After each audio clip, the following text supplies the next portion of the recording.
Hi, I'm Otaku Lucifer, and on today's Rant 101, we'll be talking about Megalo Box Season 2, Nomad. Let's go.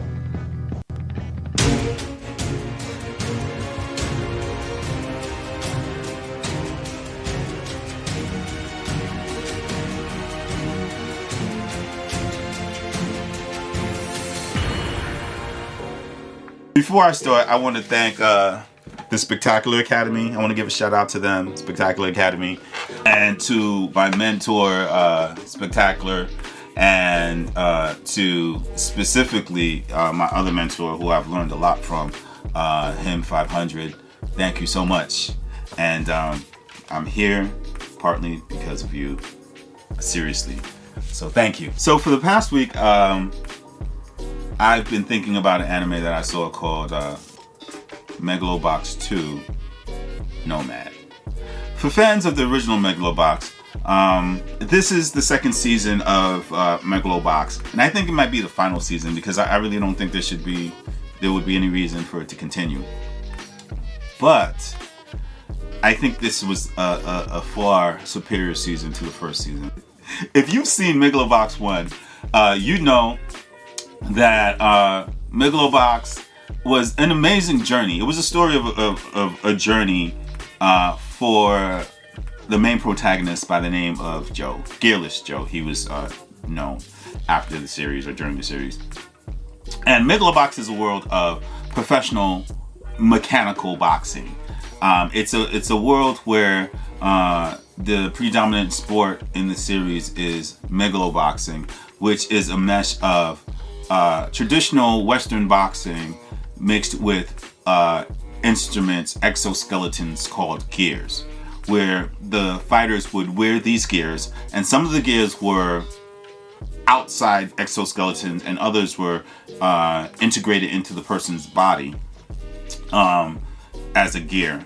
And these gears enhanced the fighter's natural abilities when it came to boxing. Megalo Box in and of itself, season 1 was extremely good, and to me a must watch for any fan of boxing or any fan of fighting or fighting style anime. If you ever saw the series Hijime no Ippo, right? It's similar to that in a journey. The only difference is Ippo was a high school kid who went from being a high school kid who was bullied on to being a professional fighter, and you know that series was 70 something episodes long. Whereas in this, Joe is an underground fighter. And he's not a child, he's not a kid, he's not a high schooler, he's already a grown man. And he's an underground fighter in the first series who starts off throwing fights. And he kind of builds his way into being the world champion in Megalo boxing. You know, he literally had no name when he was an underground fighter. And as he began his journey to become a professional Megalo box fighter, his name changed to Joe. And then Gearless Joe, so he could, get a license to fight. That in and of itself, like I said before, was just an excellent 12 episodes of anime. But with season 2, Nomad, they pushed that boundary to a further extent, because now the journey becomes something less about validation and more about redemption. In the first series, it was all about, is Joe a legit fighter? Is he good enough to be the greatest fighter? Does the audience get and understand his need to be validated as one of the best fighters, if not the best fighter, a legendary fighter, as he's come to be known in the first series and in the second series? Whereas the second series is more about what happens after Joe falls from greatness, right? He was at the top and then he falls, and now he doesn't know what to do. It's 5 years later. All the kids that he and his coach, Nambu, were taking care of at the gym, the younger ones ended up in foster care, and the older ones are adults now. living their own lives and starting off their own journeys. And Joe has been gone for 5 years, and he's just a wanderer. He's become a wanderer where he lost a fight to a person by the name of Yu, who ironically enough was trained by his rival Yuri, who he beat to become the champion. And now, Lu, 5 years after fighting Lu, Joe lost that fight and is back in the underground boxing scene. But now he's just wandering around like a nomad, hence the title, and in search of himself. He's lost so much. They lost the gym, he lost the kids, he lost his mentor, and now he's on this journey trying to regain who he is as a person, and trying to validate himself. He's trying to reconnect with who he is. And to aid him on this journey is his mentor, who is now haunting him. In every fight that he has in the underground, his mentor is haunting him. So that's a nice aspect. And then the whole theme of returning back to home, returning back to the people that you love, I think it's excellent, because what happens is, in the beginning of his journey back, his journey to redemption, he meets a person named Chief who went through what he's going through, and he sees himself in Joe. And Chief is also a former professional boxer who's now fighting in the underground. And they fight each other, and they kind of have this epiphany and this rivalry, and they become really good friends. And then Joe starts to train Chief for a match, and Chief comes from this village of immigrants that Joe just happens across, and he stays with them. Actually, no, he doesn't happen across them. His bike gets stolen, and then he ends up staying with them and helping them out. But what happens is, in replacement of the sage character of his mentor Nambu, Chief becomes that sage character, because he's an older man, clearly, pushing 50, if not already in his 50s, still fighting for a dream, and now his dream is no longer to fight and become the champion, but to fight to sustain the people in his village that he loves. It should be said that it seems that Joe is wandering in a place that is probably Mexico, and because there's a lot of Spanish, a lot of Mexican Spanish, and a lot of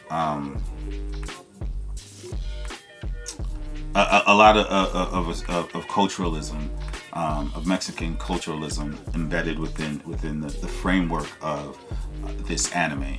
And it's beautiful. It's the there's the story of the hummingbird that's constantly talking to the traveler, that's embedded into the story. And there's the story of there's the little tales, the little anecdotes that's given. There are the little tales and the little anecdotes that are given at the end of every episode that refers back to what happened in the episode, but they're all in Spanish, and they're all beautiful quotes and comments. And the one that kind of stuck in my head is something about, what do you do when your Messiah leaves you? Like, it's crazy. And the other one about the fool who shows all his cards isn't stupid.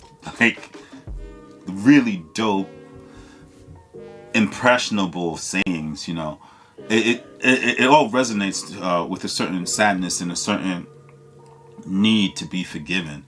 I believe one of the reasons why Nomad is so good, especially in the first half of the last season of the second season, is the fact that it deals with redemption, forgiveness, and coming back home.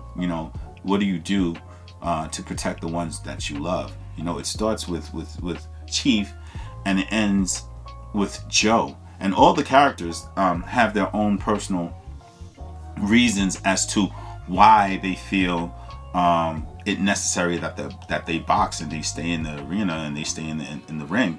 And with Joe, he learns that the same reason Chief fought is the same reason why he fights. And it's a beautiful relationship that these two men have as rivals and as friends. So I think the anime is worth watching just for that, for seeing the relationship for those two characters build. And then within it, in the second act or the second half of the series of the second season, Joe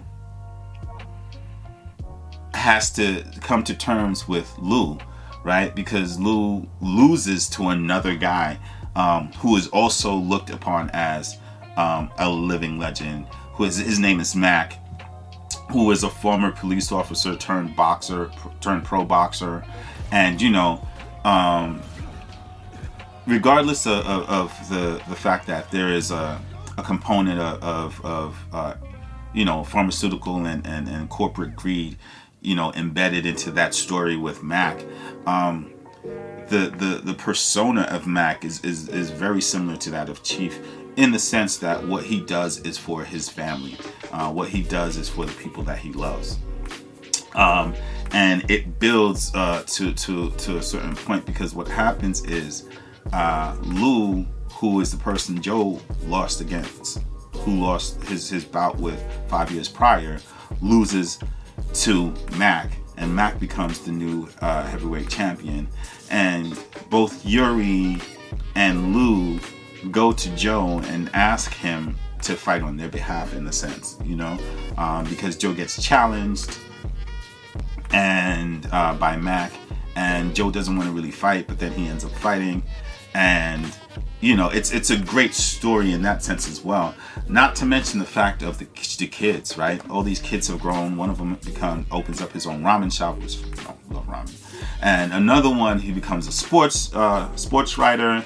And another one, she basically takes Sachio's place and becomes like the gearhead, and she's figuring out how how the machines work. And then there's Sachio, who follows in Joe's footsteps and becomes a Megalo Box fighter. The problem is there's real serious beef between Sachio and Joe, for obvious reasons once you watch the anime, you know. But the fact that they have this relationship, and you realize that, you know, it is about, it's a lot about forgiveness. It's about, you know, being forgiven, forgiving other people, and learning how to forgive. You know, for Joe, he had to go through all these steps. He had to be forgiven, forgive, and learn how to, you know, learn about forgiveness and how to forgive. And then be forgiven by the people that he had harmed and the people that he felt he betrayed and let down. It's an awesome piece of anime art, in the direction, in the story, in the mood that it sets, the pace that it sets. Even the music is amazing. It's lovely, because it puts you in this place of endearing sadness, right? And the journey from being sad and being having fallen from grace. And what do you do when you're down? You know, do you stay where you at, or do you rise above the crazy tides that are coming after you? What do you do?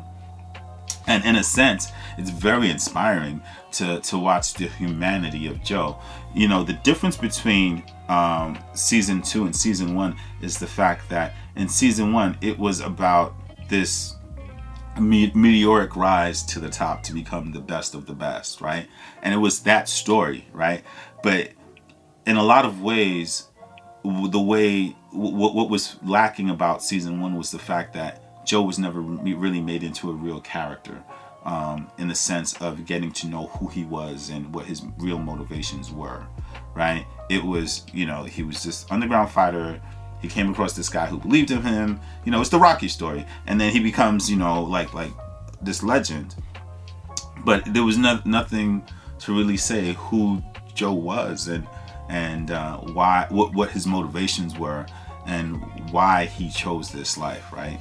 And in part 2, you start to realize that he's not a one-dimensional character. He has nuance to him, and he has these things that drive him and these things that motivate him.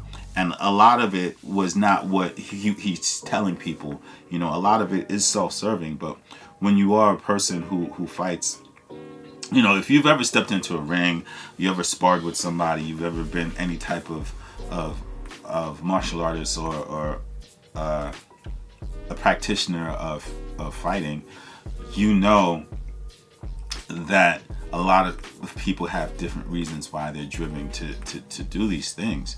And we find those motivations somewhat in season 2 for Joe. And I think that's what makes it so much more fulfilling and more poignant than the first season.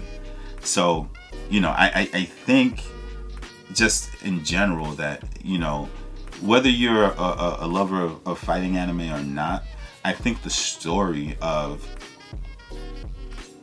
Megalo Box Nomad, you know, season 2 Nomad, is the fact that it is so relevant, and it kind of touches and it resonates with everyone on any basis. You know, people from anywhere can understand the emotions that are being, you know, shown in this piece of art.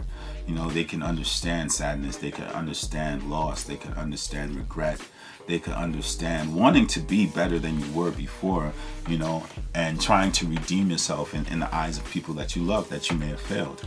And I think that's what makes it so beautiful. So, you know, check this anime out and learn. The only thing I can say I didn't like about it was the fact of the way it ended, because, you know, I'm a big fan of really good stories, and, you know, as a writer, you know, I am not only a practitioner, but I am a student of the art of writing. And with this particular story, I expected the story to go one way, and it didn't go that way. If any of you out there are a fan of a movie by Will Ferrell called Stranger Than Fiction, you know there's a scene where Dustin Hoffman is reading the life of Will Ferrell, and he reads the end, and he's telling Emma Thompson, who's the author of Will Ferrell's life, it should end this way, because if it doesn't end this way, then it won't be great, right? And the way it was supposed to end for Dustin Hoffman was for it to be a brilliant piece of artwork, that Will Ferrell had to die. And he doesn't. And that's the same thing with Megalo Box. I expected someone to die. I expected someone I was expecting someone to pass. I was expecting either Joe or Mac or one of the other characters to pass, to make the tone of the entire season more fuller. In my opinion, it would have made it a 10. But that's just my opinion. Right now, it's a solid 8.5 to 9.5. And I think it rests really comfortably in that space, because it's just such a brilliant piece of artwork. It's just such a great, moody piece of anime. You know, their light times, it's very much like life. It's their light times, their dark times, and their times in the middle that are gray. And, you know, it's all about how the characters, especially Joe, how they navigate through those times. And for any person in general who just, you know, lives life, this is good anime. This is good sit down binge watch anime. And that's it. That's the end of my rant. So if you guys liked this content, like what I had to say, and you want to hear more, please leave comments down below, follow, like, share. And also, please support my Patreon, and check out my website, www.otakulucifer.com, and check me on Instagram, where I post a whole bunch of anime memes for free on Otaku Lucifer 58. So Until next time, blessed, stay positive and peaceful and loving.